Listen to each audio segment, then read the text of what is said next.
Hello guys, my name is Aditya Vash. Today I am coming with Mishra धातु निगम limited. ये public sector enterprise है, शायद ministry of steel में ही आता है ये मिधानी। तो उसका आंसर की है, ठीक है। इसको सॉल्व करेंगे हम लोग MTHR का। तो पहला क्वेश्चन है, training needs in any organisation in an organisation can be identified by. तो इसका देखिए, जैसे ये हमारा स्टैंडर्ड है और ये अगर ये परफॉर्मेंस चल रही है तो गैप एनालिसिस जो होती है, स्किल गैप एनालिसिस इसका आंसर होगा। And individual involvement with satisfaction with an enthusiasm for the work she does can be termed as. तो इसको बोलते हैं एम्प्लॉय एंगेजमेंट, ठीक है। became a popular concept after being written by science journalist Daniel Goleman। तो Goleman ने दिया था इमोशनल इंटेलिजेंस का कॉन्सेप्ट। इसकी डेफिनेशन भी याद कर लीजिएगा।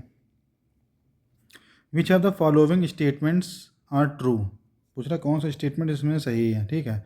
तो इसमें देखिए, apprentices are covered under ESI PF minimum wage and industrial wages act, ठीक है। आर नॉट बोला है तो ये सही है, because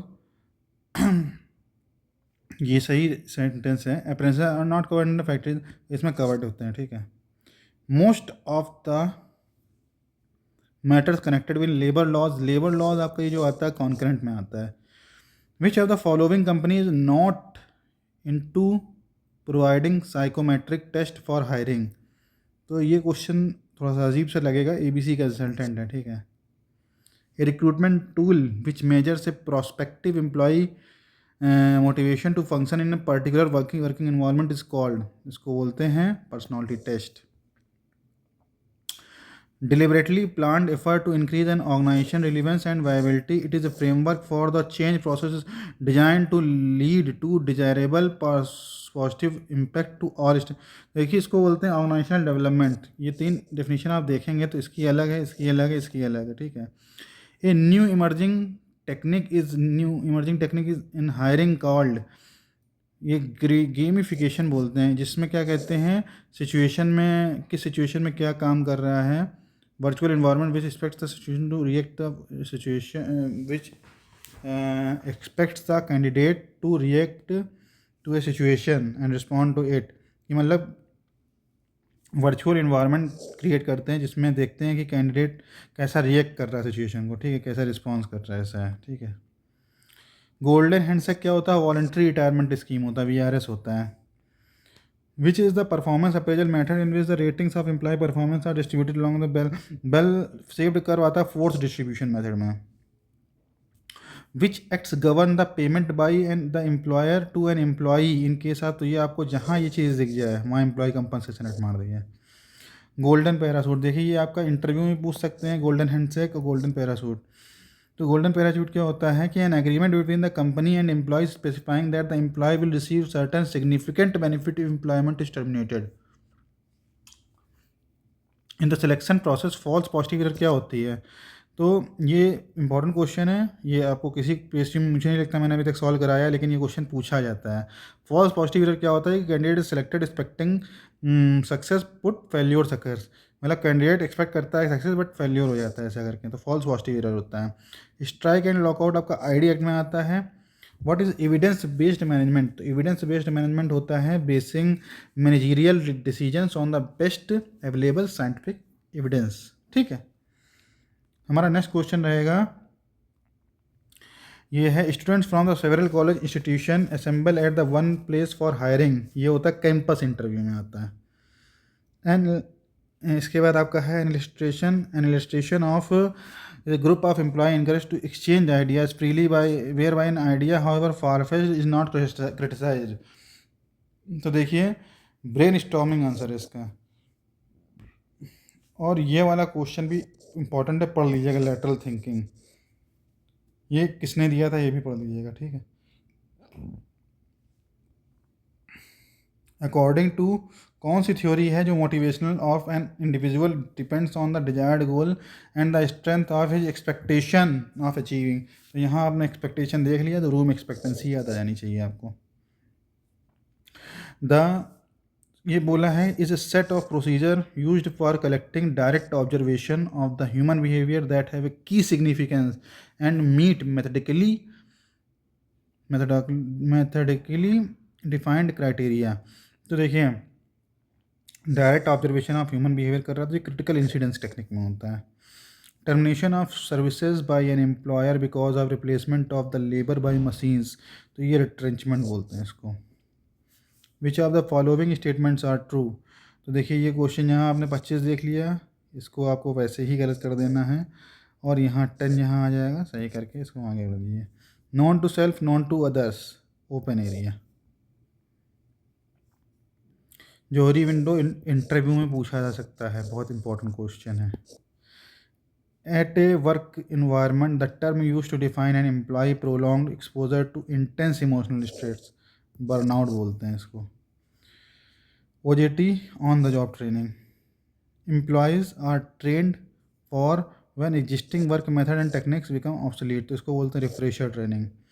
In which of the following cases an employer would not be liable to pay compensation to an employee if an accident arises in the course, तो देखिए workman is influence of drugs, ये आपका act में लिखा हुआ, जब आप देखोगे तो आपको समझ में आ जाएगा। ऑल ऑफ द अबव इसका answer.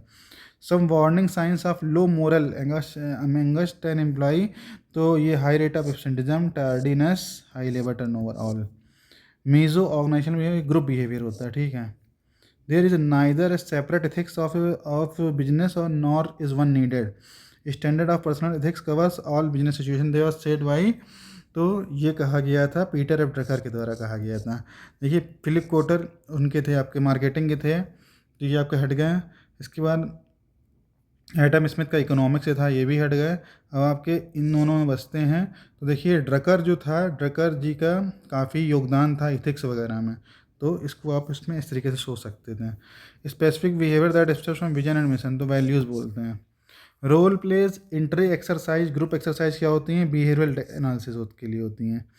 Counselling helps employees to identify their mistakes and weaknesses while performing the job and take the steps to overcome them, तो इसको बोलते हैं करेक्शन,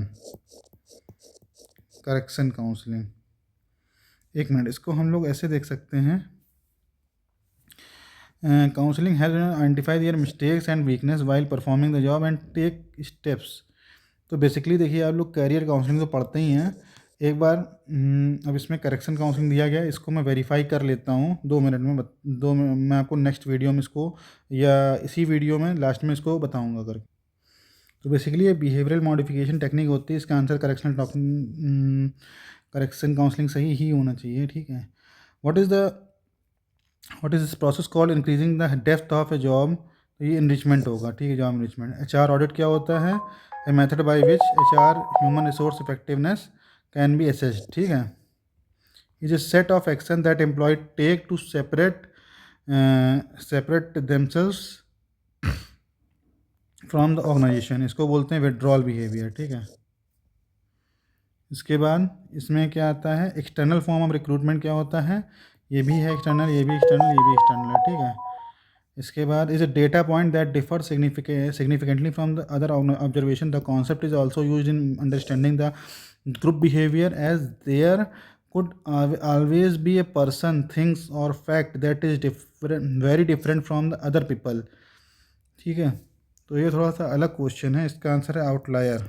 ये आप टर्म होता है डिफरेंट होता है, आउटलायर जो पर्सन होता है, थिंग होती है, that is very different from other people and so that it can not be use to draw general conclusion. Under which method of performance appraisal, appraiser ranks, तो इसको बोलते हैं paired comparison method. Appraiser ranks the employ by comparing one employ, जब देखिए performance appraisal बहुत important topic है, इसके सारे मेथड्स आपको पता होना चाहिए। इसमें आपका बेल कर्व बनता है, इसमें ग्राफिक रेटिंग होती है, मतलब कुछ पॉइंट होते हैं उस पर रेटिंग होती है, ग्राफिक रेटिंग मेथड होता है, ठीक है। रैंकिंग में रैंकिंग करते हैं। When managers keep track of execution of activities by the staff within their control and monitor the consequences arising from these actions, the appraisal strategy is called, देखिए balance score card बहुत important है। इसके जो 4 financial हो गया, learning process हो गया, और एक इसमें आता है इंटरनल प्रोसेस, तो 4 जो इसके स्तंभ होते हैं या पिलर्स होते हैं वो पढ़ लीजिएगा, इंपॉर्टेंट है। When manager keep tracks of executions of activities by staff within their control and monitor the consequences, ये डेफिनेशन याद कर लीजिए बैलेंस स्कोर कार्ड की। अप्रेजल डन बाय सुपीरियर्स, तो आपका 360 डिग्री हो गया। ठीक है। इसके बाद कॉन्ट्रैक्ट लेबर एक्ट जो है आपका 20 या मोर वर्कर में लगता है, और पीएफ एक्ट में 12% देते हैं, सही है। उसके बाद अगला क्वेश्चन है, ए structured interview that is used to collect information about past behavior because past performance is predictor of future behavior, तो इसको बोलते हैं बिहेवियरल इवेंट इंटरव्यू। ठीक है, इन दोनों में डिफरेंस होता है, यही डिफरेंस होता है कि इसमें जो अपना पास्ट बिहेवियर होता है वो past performance is predictor of future behaviour. तो फ्यूचर बिहेवियर देखते हैं पास्ट परफॉर्मेंस से। ठीक है, पास्ट बिहेवियर की मतलब वो देखते हैं कैसा है, उससे फ्यूचर में क्या इफेक्ट पड़ेगा, वो होता है behavioural event. The father of scientific management है Frederick W Taylor. The process where by representative of employees and workers negotiate over wages, hours and other terms of condition of employment, collective bargaining. इसकी definition भी important है। ठीक है, Sydney and बैट्रिक work में दिया जाता है ये आपका एनपीसीएल वगैरह में ये सब क्वेश्चंस पूछे जा सकते हैं, जितने भी ऊपर मैं करा रहा हूँ, तो उसको याद कर लीजिएगा सारे question. Industrial dispute concerning union, तो ये आपका यूनियन लिस्ट में आएगा। In which test candidates are shown a picture, तो पिक्चर जो आपको दिखाई जाती हैं ये आपको थीमेटिक एप्रिसिएप्शन टेस्ट में दिखाई जाती हैं। Pictures and ask to build a story, ये आपका जैसे मान लीजिए एसएसबी होता है ना एनडीए में या सीडीएस में, उसमें होता है ये टैट होता है, थीमेटिक एप्रिसिएप्शन टेस्ट। इसका फुल फॉर्म भी पूछ लेते हैं। बाकी ये रोसार्च का इंक्लोड टेस्ट होता है, तो ये भी आप पढ़ सकते हैं, इंपॉर्टेंट है। एमबीटीआई टेस्ट में 16 वो होती हैं। ठीक है, इसको मैरी पाकर फॉलेट से रिलेटेड है ये थोड़ा। ठीक है, तो आज हम लोग 50 तक क्वेश्चन कर लेंगे, उसके बाद नेक्स्ट वीडियो में करेंगे। Known to others not known to self, ये ब्लाइंड स्पॉट में आता है। देखिए इस पेपर में जौहरी विंडो से 2 क्वेश्चन आ गए। Is bias there where the interviewer has a tendency to जज the candidate by own attribute. देखिए ये जो है इसी से ये प्रोजेक्शन वाला आंसर हो जाएगा। The is a cognitive bias in which unskilled individuals suffer from the illusory superiority, mistakenly rating their ability much higher than the average. This bias is attributed to a metacognitive inability of the unskilled to recognize their mistakes. इसको बोलते हैं Dunning क्रेगर effect.